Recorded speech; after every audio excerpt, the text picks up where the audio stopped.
Dear colleagues, friends, representatives of the EU institutions, member states, my name is Piotr Sadowski, President of Social Platform, and it is a pleasure for me to open our fourth Building Social Euro Flagship Conference. This year, it is organized in partnership with the Portuguese Presidency of the Council of the European Union and the Portuguese Ministry of Labour, Solidarity and Social Security, as an official side event of the Porto Social Summit, which takes place at the end of this week. Our flagship conference is the annual forum where civil society organizations advocating for social justice and participatory democracy meet with representatives of EU institutions, EU member states, and other stakeholders to discuss how to build together a real social Europe. With now more than a year living with the pandemic, we are all too aware that COVID-19 has had and will continue to have a tremendous impact on all areas of people's lives. It will take years to overcome its consequences.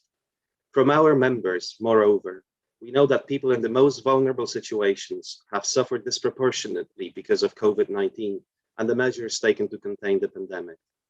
The fragility of socioeconomic governance has been laid bare and shows they must be more resilient to protect people in the most vulnerable situations. Our times call for strong actions and the necessity to work together, build alliances, and design a new socio-economic system which is truly inclusive in the respect of the planetary boundaries. For that reason, our flagship conference, Building Social Europe, is so timely. It will focus on the different ways in which the European Union should lead its recovery process. It will reinforce our message, which we will take to Porto, that social dimension must be at the heart of any solution to build a socially just and inclusive society for all, which is resilient to future crises. We will also discuss how the social pillar and the action plan can be a tool to build back better and finally deliver a Europe that works for all, with all. We are holding our flagship event at a very timely moment, just ahead of the Social Summit. In theory, the Social Summit is aimed at setting the European agenda for the next decade and ensuring that we face the challenges of the present and of the future, leaving no one behind. In practice, the Social Summit must be the moment that the EU and all member states get formally and fully behind the social pillar action plan, that they commit to strengthen the social dimension of our union, demonstrating that they are committed fully to building a more resilient, socially just, and inclusive Europe, which leaves no one behind. Thus, in the next 2 days of our exchanges, together, we will build recommendations to take to Porto. We have an agenda which we expect to be rich in discussions, exchanges, and reflections. So let me introduce the program. First, I will pass the floor to Rune Halvorsen, who is the coordinator of the Horizon 2020 funded Euroship project, in which Social Platform is a partner. Rune will tell us about the aims of the project, which intends to provide an original and gender-sensitive assessment of the current gaps in social protection against poverty and social exclusion in Europe. Rune's input will also contribute to building knowledge and recommendations on how to better implement the European Pillar of Social Rights. I would also like to add that the Euroship project is a key example of how we can all work together across sectors to build a more inclusive and just Europe. So then after Rune's presentation, we will go into the first set of parallel workshops, co-organized by our members to focus on how to best implement the social pillar. The first 2 parallel workshops will be held from 10 till 12, and they are Workshop 1, Employment, Roadmap to Quality Employment through a Just Transition and a Fair Recovery, which is co-organized by Solidar and the European Anti-Poverty Network. The second workshop is on skills and lifelong learning, and particularly on lifelong and life-wide learning for just green transitions. This is co-organized by Volunteer Europe, European Parents Association, and Solidar Foundation. We will then take a short break, and between 2 and 4 o'clock in the afternoon, we will hold the second round of parallel workshops. One of them will be on social protection, focusing on reducing inequalities from the first years of life and the role of early childhood development. This is co-organized by the European Public Health Alliance and Eurochild. And last but not least, the fourth workshop will focus on social economy, the question mark, the road to social Europe, an action plan for and with Europe's social economy. This workshop is co-organized by the European Network of Social Integration Enterprises, ENSI, and the European Confederation of Industrial and Service Cooperatives, SECO. Tomorrow, our conference will start at 10:30 in the morning with a keynote speech delivered by Professor Enrico Giovannini, a leading statistician and economist who is currently the Italian Minister of Sustainable Infrastructures and Mobility. He will be followed by a video message with opening remarks from Nicholas Schmidt, European Commissioner for Jobs and Social Rights. And then from 11 till 12:30, the high-level political discussion panel will debate the topic of delivering on social Europe, how to maximize the Porto Social Summit to ensure a sustainable and fair recovery and build a Europe which leaves no one behind. It will be moderated by our treasurer, Heather Roy, and during the opening of the debate, I will be able to share with you the recommendations developed by the workshops. Then we will have a chance to hear from our high-level speakers, and they include Jost Korte, Director General at DG Employment, Social Affairs and Inclusion of European Commission, Ana Mendes Godinho, Portuguese Minister of Labour, Solidarity and Social Security, Janez Cigler-Kralj, Slovenian Minister of Labour, Family, Social Affairs and Equal Opportunities, and Luca Vicentini, the ETUC Secretary General. So, to go back to the first speaker of today, Rune Halvorsen is Professor of Social Policy at Oslo Met University and co-director of CEDIC, which is the Center for the Study of Digitalization of Public Services and Citizenship. Rune, a very warm welcome to our flagship conference. It is a great pleasure to meet you, and please, the floor is yours. Thank you, Piotr. It's a pleasure to be with you, and a very good morning to all of you. On the 8th of May, the heads of state of government of EU member states and leaders of EU institutions will meet at the Social Summit in Porto, in Portugal, to reinforce their commitment to a more social Europe. The momentum could not be more important, as united EU action based on solidarity is needed more than ever to lead the way for Europe's recovery from the COVID-19 pandemic, which devastating impact will be felt in the decades to come. We're facing an unprecedented health, economic, employment, and social crisis caused by the COVID-19 pandemic, which has exacerbated pre-existing social and health inequalities and brought to the surface the weaknesses of existing health and social protection systems. And this crisis has especially impacted people in vulnerable situations, people who already started out in a position of disadvantage compared to other groups. In addition, the impact of intersectional discrimination is particularly evident where people experiencing multiple forms of discrimination face a compounded risk and burden.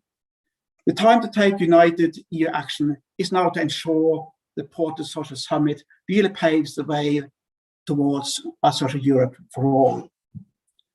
Despite the ambitions to deliver a social Europe and foster social cohesion across Europe, social inequalities have been increasing both within and between member states.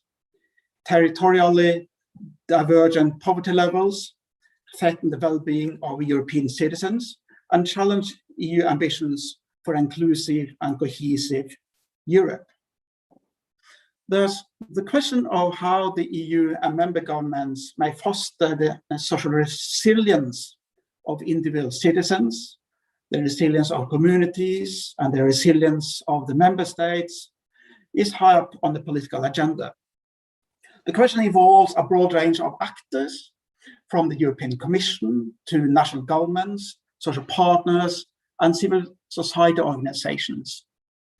The question is not only whether the actors have the capacity to cope with shocks and crises, such as the Great Recession and now the pandemic, but hamper the realization of social Europe, It is also a question whether the citizens have the resources, the opportunities, and freedoms to transform and improve their conditions for exercising what I would call full and effective citizenship.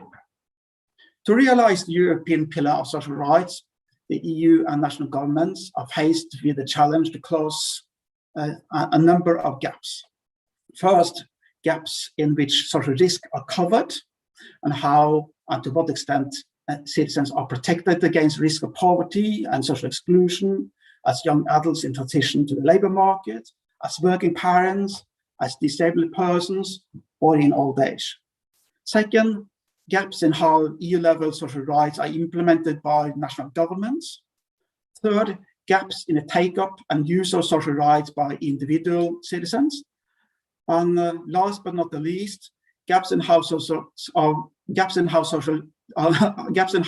society organizations and social partners are involved and consulted in public decision-making processes at the EU and at the national level.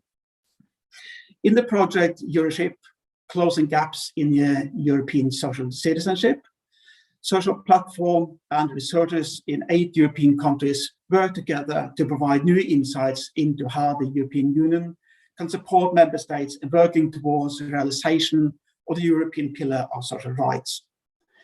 Euroship is a 3-year research project funded by the European Union's Horizon 2020 Research and Innovation Programme.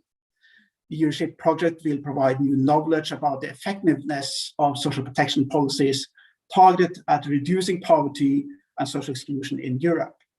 The project involves researchers in Estonia, Germany, Hungary, Italy, Norway, Spain, Switzerland, and the UK. And in the project, we are lucky to work together with 4 social platform members with expertise on the main topics we cover in the project, namely AIDS Platform Europe, COFACE, Families Europe, European Anti-Poverty Network, and European Youth Forum. And in addition, we're also working with social platform partners, including the European Trade Union Confederation, the International Labour Organization, and DG Employment, Social Affairs, and Inclusion of the European Commission.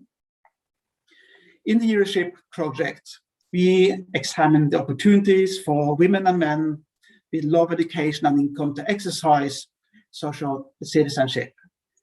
That is, they have the opportunity to maintain a sense of security with a public policy, enable citizens to maintain a sense of security by effectively using the social rights intended to protect them against major life risks and contingencies, such as unemployment, old age, poverty, disabilities, illness, and care needs.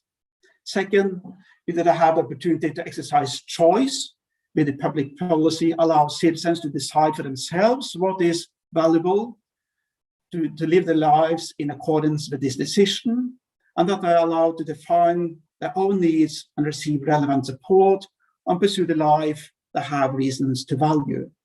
And third, we the people have the opportunity to exercise or exert influence on decision-making processes of importance to themselves and to society as a whole.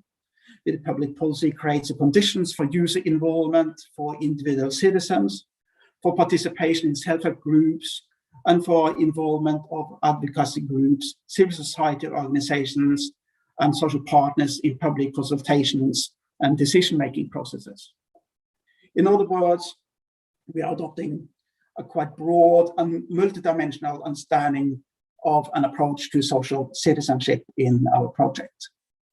We have already started to publish early findings on existing social indicators, and also we have started to provide input to the ongoing discussions and revisions of the social scoreboard together with social platform.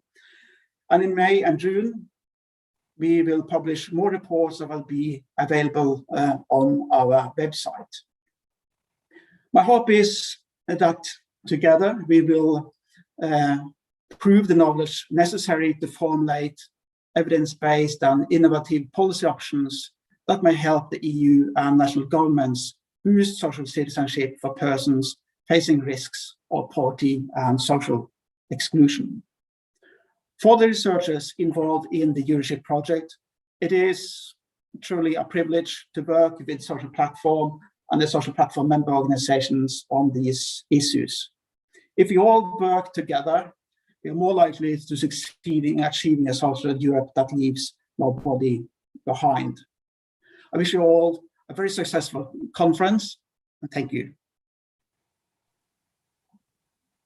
Dear Runa, thank you very much. And let me just reaffirm that we at Social Platform are really glad to have been able to play an active role in the Euroship research project, as its outcomes are very important for our ongoing work, but also very much for the framing of the recommendations from our flagship conference over those 2 days that we will be taking to the Social Summit in Porto. And I completely agree with you that we must work together across sectors, arm in arm, to build a truly inclusive and social Europe.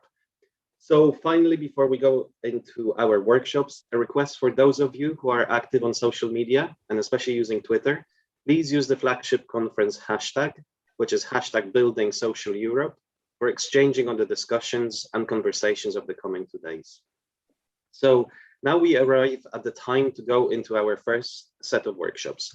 You should have all received yesterday the link for connecting to your chosen workshops in the emails, but we are going to share them now in the chat for you, just to help you remind yourselves of the relevant links. I'll leave it just a few moments for everybody to be able to, if necessary, look into the chat and copy and paste the links. And then without any further ado, I wish you a very good time discussing the various topics in our flagship conference workshops. And then I look forward to seeing you all when we meet again tomorrow in our plenary session at 10:30 in the morning. Thank you and all the best.